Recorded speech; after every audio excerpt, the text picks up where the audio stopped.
सब लोग चलिए भैया 10 कदम नया बिहार बनाने के लिए अपने बच्चे के लिए साथ में चलो भैया थोड़ा चलो भैया अपना गांव पार्किंग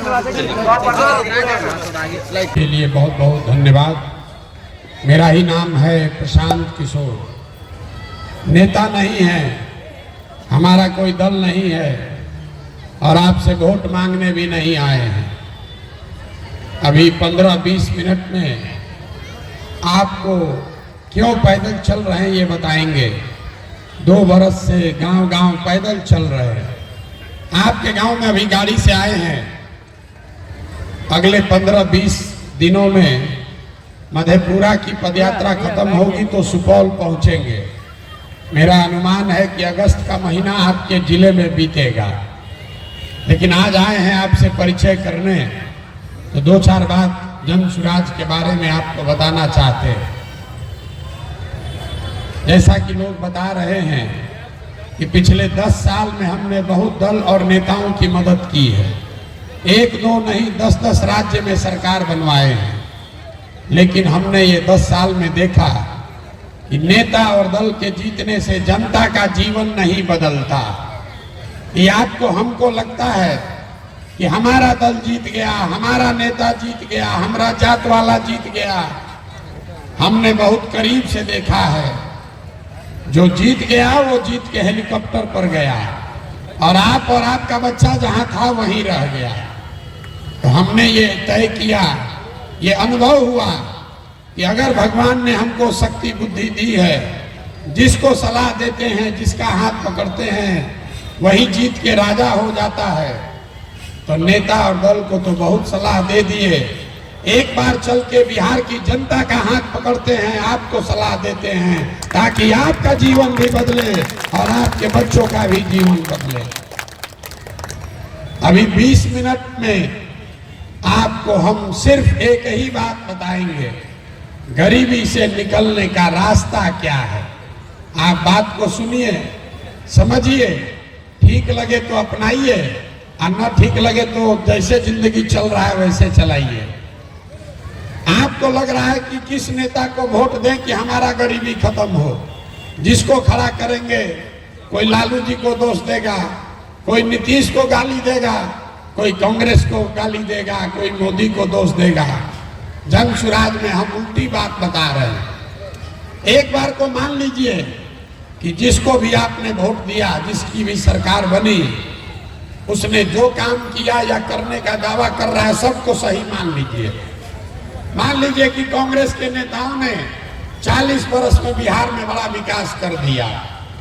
ये भी मान लीजिए कि लालू जी के राज में गरीब और पिछड़ों को आवाज मिल गई, इसके लिए लालू जी को का सम्मान होना चाहिए। ये भी मानिए कि नीतीश के राज में यहाँ पर सड़क बिजली बन आ गया, इसके लिए भी नीतीश जी का साधुवाद होना चाहिए।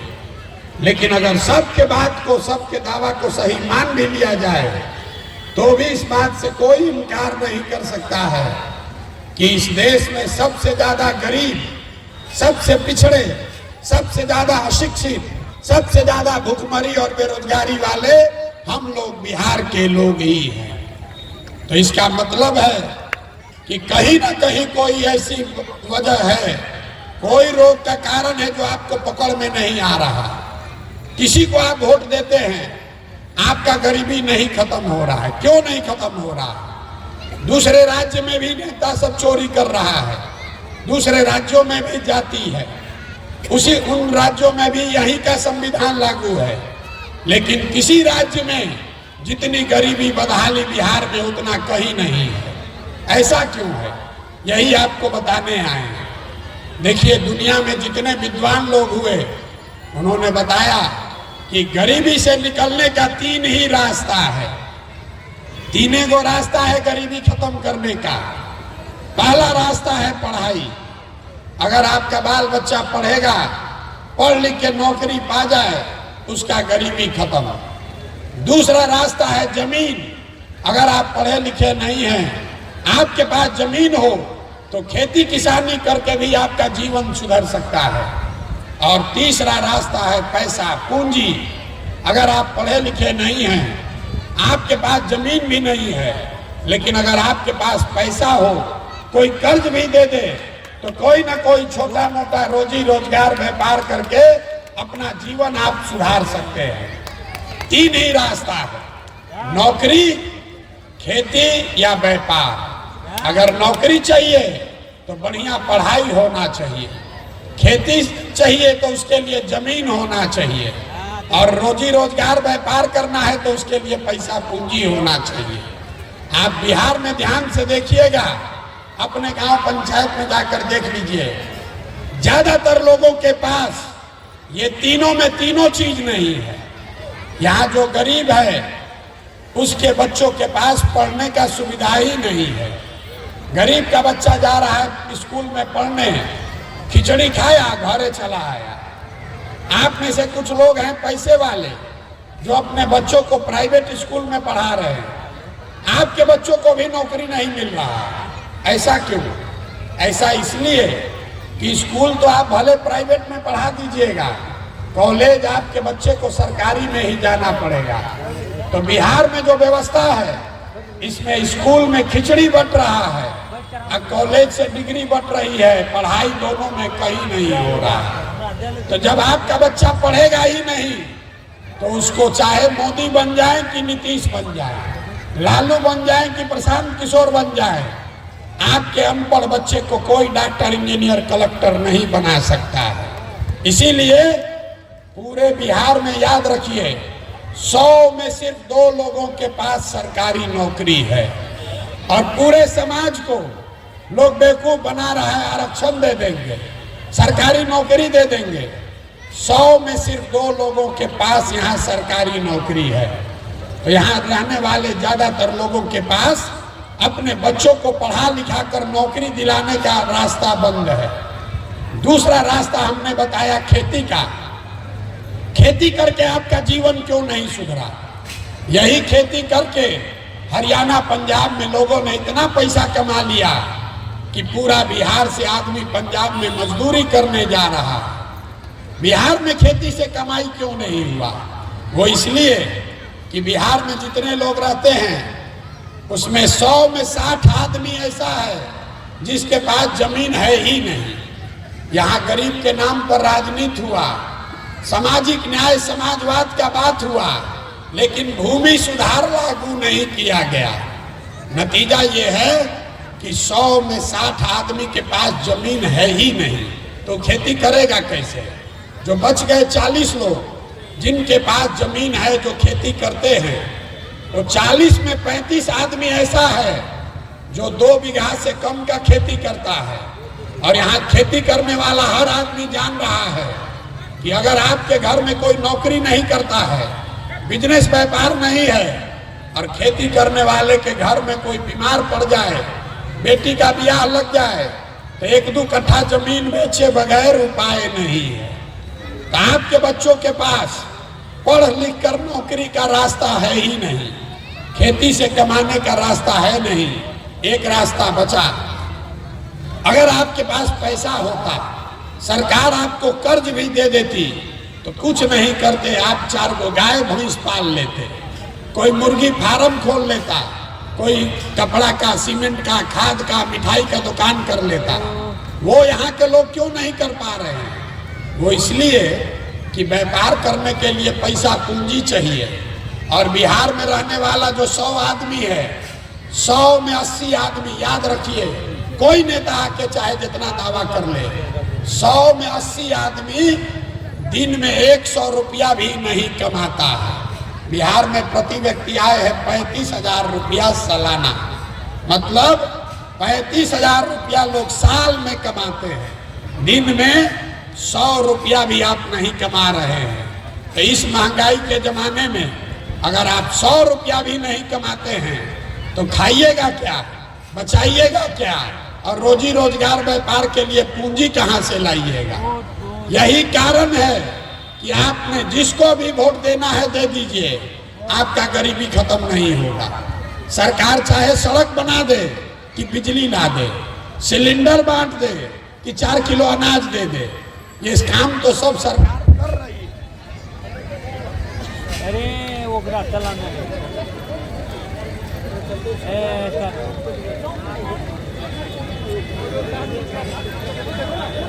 करी ने के लाइन काट दल को सरकार ने यहाँ सड़क बनवा दिया, बिजली आ गई, आपको 4 किलो अनाज मिल रहा है, लेकिन आपकी गरीबी नहीं खत्म हो रही है। गरीबी खत्म तब होगी जब आपके बच्चों के पढ़ने की व्यवस्था हो। गरीबी खत्म तब होगी जब खेती से लोगों को आमदनी होगा। गरीबी खत्म तब होगी कि होगा कैसे। ज्यादातर लोग पूछेगा भैया किसको वोट दें कि तीनों काम होगा। हम अभी आपको रास्ता ऐसा बताएंगे कि जिसको मन है उसको वोट दे दीजिए, वोट जिसको मन है उसको दीजिए, लेकिन जो रास्ता बताएंगे वैसे दीजिएगा तो आने वाले 2 वर्ष में आपके बच्चों के लिए पढ़ाई रोजगार होगा ही होगा। ये मेरी गारंटी है। न हो तो हमारा गर्दन पकड़िएगा। वोट दीजिए मोदी को, लालू को, गर्दन मेरा पकड़िएगा, लेकिन रास्ता जो बता रहे हैं वैसे दीजिएगा। अब जिसको जिसको ही रास्ता समझना है, भाषण खत्म। अब आपसे 2 सवाल पूछेंगे, उसका जवाब दीजिए और आपको रास्ता अपने आप दिखेगा। यहाँ आप जितने लोग आए हैं जरा सोच के बताइए, हाथ उठाकर सबको बताना है हाँ या ना। आपके इस जगह में, आपके गांव पंचायत में और कुछ हो या ना हो, आप सभी के बच्चों के पढ़ने के लिए अच्छी व्यवस्था होनी चाहिए कि नहीं होनी चाहिए? सबको हाथ उठाकर जोर से बोलना है, होना चाहिए कि नहीं होना चाहिए? होना चाहिए। देखिए यहाँ कितना लोग समझदार है। आप चाहे पढ़े लिखे हैं या अनपढ़, अगड़े हैं कि पिछड़े, गरीब अमीर, महिला पुरुष, हिंदू मुसलमान, सब ने कहा कि भैया पढ़ने का व्यवस्था तो होना ही चाहिए। इतनी समझदारी सबको है कि अगर आपके बच्चों के पढ़ने की व्यवस्था होगी तो आपके बच्चों का जीवन सुधरेगा। तब जितना आप समझदार लोग यहाँ आए हैं, जरा एक बार अपने अपने बच्चों का चेहरा याद कर लीजिए और अपने बच्चों के नाम पर जरा ईमानदारी से बताइए, आप में से किसने जीवन में एक बार भी अपने बच्चों के पढ़ाई के लिए वोट दिया है? देखिए प्रबुद्ध लोगों का देखिए दशा, देखिए नजर घुमा के। और आप अकेले नहीं हैं, 4800 गांव में हम गए हैं, हर जगह ये सवाल पूछते हैं। आज तक बिहार में एक आदमी भी नहीं मिला जिसने ये कहा हो कि हमने अपने बच्चे के पढ़ाई के लिए वोट दिया। ये आपकी बर्बादी का पहला कारण है। आपको पढ़ाई चाहिए लेकिन आप पढ़ाई के लिए वोट नहीं देते, दूसरे के पढ़ाई के लिए नहीं, अपने बच्चों के पढ़ाई के लिए आप वोट नहीं देते। हम आपको क्या सिखाएंगे? आपको मालूम है कि आपका बच्चा पढ़ेगा, उसका जीवन सुधरेगा, लेकिन आपको पढ़ाई पर वोट नहीं देना है। अब कोई खड़ा होकर कहेगा ए भैया इसका क्या गारंटी है कि पढ़ाई के लिए वोट देंगे तो पढ़ाई मिलेगा? बिहार में तो सब नेता चोरे हैं। हम आपको बता रहे हैं बिल्कुल इसका गारंटी है। नहीं भरोसा है तो अभी दूसरे सवाल का जवाब दीजिए और आपके आंख के सामने दिखेगा कि कैसे मिलेगा। जरा सोच के बताइए, आज तक जिन नेताओं को आपने वोट दिया उन नेताओं ने आपका काम किया है कि नहीं किया है? अरे हथवा उठाकर बोलिए, किया है कि नहीं किया है? जोर से बोलिए, किया है कि नहीं किया है? पीछे नहीं हटना है, फिर नहीं किया है। देखिए सब समझदार लोग कह रहे हैं कि भैया किसी को वोट दिया आज तक कामे नहीं किया, तो हम अभी गिनवाना शुरू करते हैं। सही बोले तो हाँ बोलिएगा, गलत बोले तो ना बोलिएगा। बात खत्म करेंगे, आपको दिखेगा कि आपके बच्चों को पढ़ाई रोजगार कैसे मिलेगा। पूरे बिहार में, यहाँ बलुआ सुपौल में भी बहुत सारे लोगों ने 5 किलो अनाज के लालच में मोदी जी को, भाजपा को वोट दिया है। तो बिहार में चाहे जितना चोरी भ्रष्टाचार है, 1 किलो चोरी करके 4 किलो अनाज यहाँ के गरीब को मिल रहा है कि नहीं मिल रहा है? जोर से बोलिए, मिल रहा है कि नहीं मिल रहा है? आपने, हमने वोट दिया हिंदू मुसलमान बन के। सारे हिंदुओं ने कहा कि हमारा दशा कुछ हो, अयोध्या में राम मंदिर बनना चाहिए। तो आपके बलुआ में, सुपौल में फैक्ट्री नहीं लगा, अस्पताल, स्कूल, कॉलेज नहीं बना, लेकिन अयोध्या में आपके वोट की ताकत से राम मंदिर बना है कि नहीं बना है? में से कई लोगों ने वोट दिया नीतीश कुमार को बिहार में बिजली का दशा सुधारने के नाम पर। लालू जी के राज में बिजली नहीं था, तो नीतीश के राज में इसी बदहाल बिहार में बिजली का बिल 500 आए चाहे 1000, घरे घरे बिजली आया है कि नहीं आया है? आपने हमने वोट दिया जाति के नाम पर, अपने जात के नेता को। तो बिहार में आपके बच्चों के पढ़ाई रोजगार का कोई बात करे चाहे मत करे, जाति का बात और जाति का जनगणना पूरे बिहार में हुआ है कि नहीं हुआ है? अरे बोलिए, हुआ है कि नहीं हुआ है?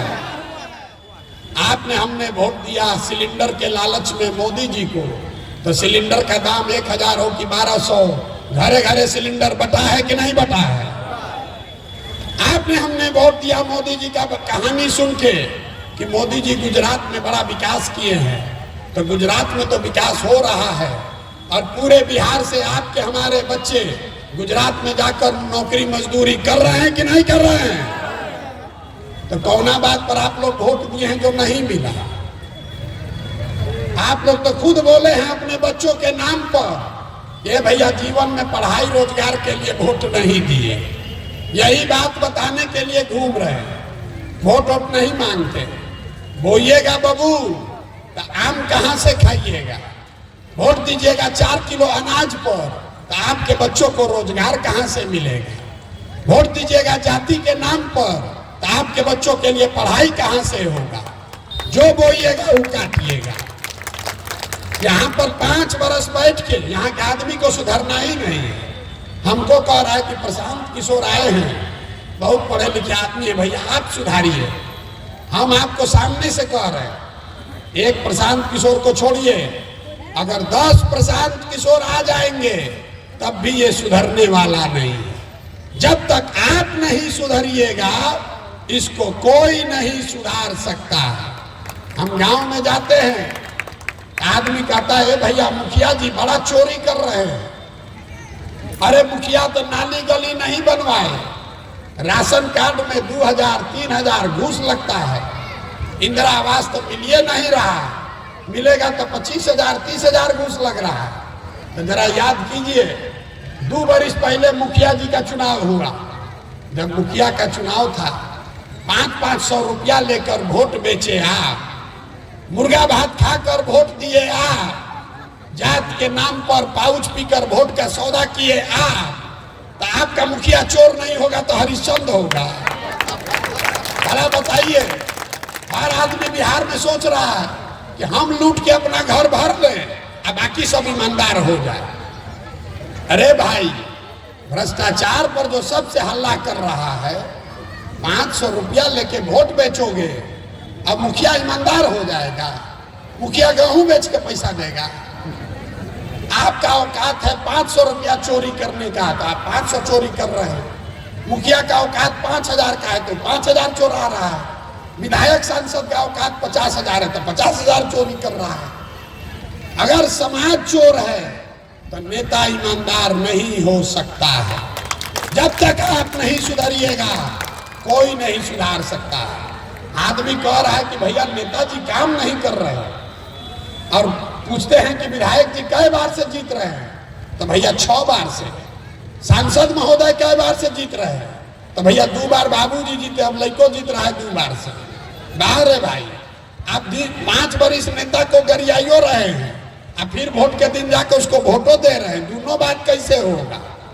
ये नहीं हो सकता है। तो अगर सुधरना है तो एक ही रास्ता है। अब आप कहिएगा कि प्रशांत किशोर पर काहे भरोसा कीजिए, बिल्कुल मत कीजिए। एक रास्ता है, वोट जिसको देना है दीजिए, लेकिन एक संकल्प लीजिए। आज तक आपने वोट दिया जाति के नाम पर, आपने वोट दिया विचारधारा के नाम पर, आपने वोट दिया नेता का चेहरा देखकर, आपने वोट दिया नाली गली के लिए, 4 किलो अनाज के लिए, मंदिर मस्जिद के लिए।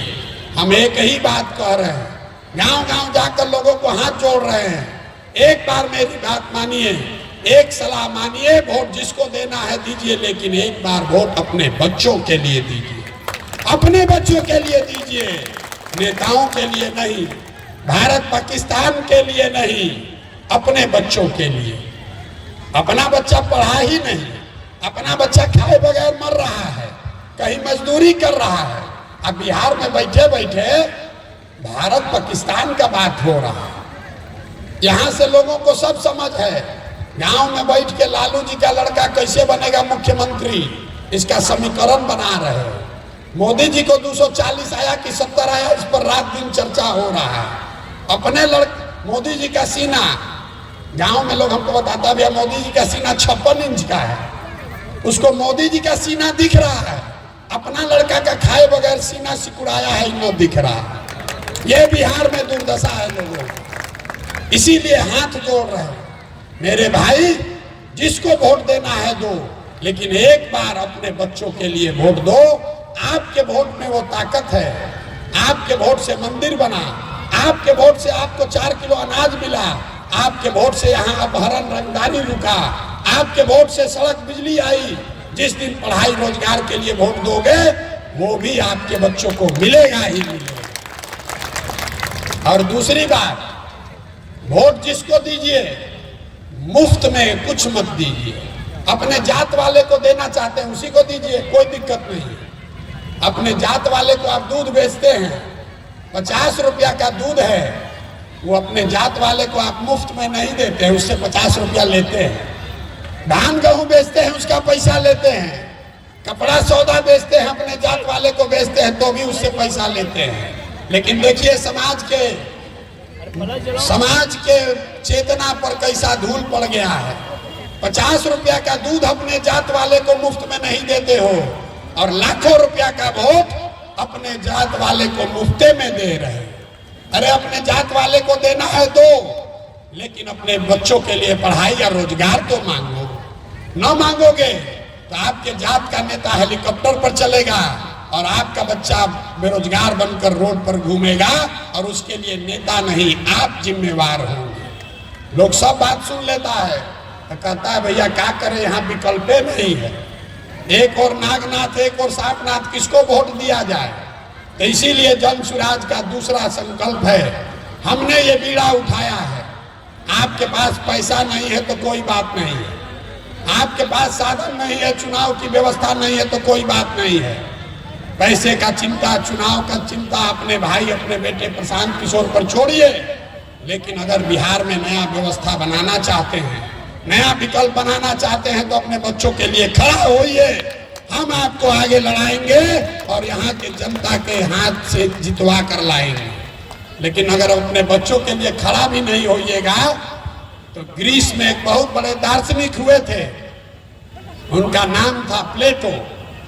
प्लेटो ने कहा कि जिस समाज में समझदार लोग राजनीति नहीं करते हैं उनको इस बात के लिए तैयार रहना चाहिए कि समाज का कोई मूर्ख आदमी राजा बनकर उन पर शासन करेगा। तो बिहार में यही दुर्दशा है। जितना समझदार आदमी है वो राजनीति से किनारे हो गया, और जितना मूर्ख लंपट है वही राजा बनकर राज कर रहा। अब फिर हम लोग कह रहे हैं कि सुधर काहे नहीं रहा। अरे आप बालू माफिया, शराब माफिया को जिताइएगा तो वो आपके बच्चे से शराब बेचवाएगा, बालू ढोवाएगा कि किताब उसके हाथ में देगा। गलत कीजिएगा तो आपके बच्चों के सामने गलत ही आएगा। यही बात बताने आए हैं। आपको अच्छा लगे तो बहुत अच्छी बात है, जुड़िए, इस व्यवस्था को बनाने में अपना कंधा लगाइए। और न अच्छा लगे तो जिस दल, जिस नेता, जिस विचारधारा का बदुआ मजदूरी कर रहे हैं करते रहिए, लेकिन लिख के रखिए। अगर ये गलती कीजिएगा तो जिस गरीबी बदहाली में आपका जीवन बीता है, आपके हमारे बच्चों को उसी गरीबी और बदहाली में जीना पड़ेगा। उनको भी बिहारी कहकर गाली दिया जाएगा, उनको भी अपमानित होना पड़ेगा। निर्णय आपको करना है कि आपको अपने और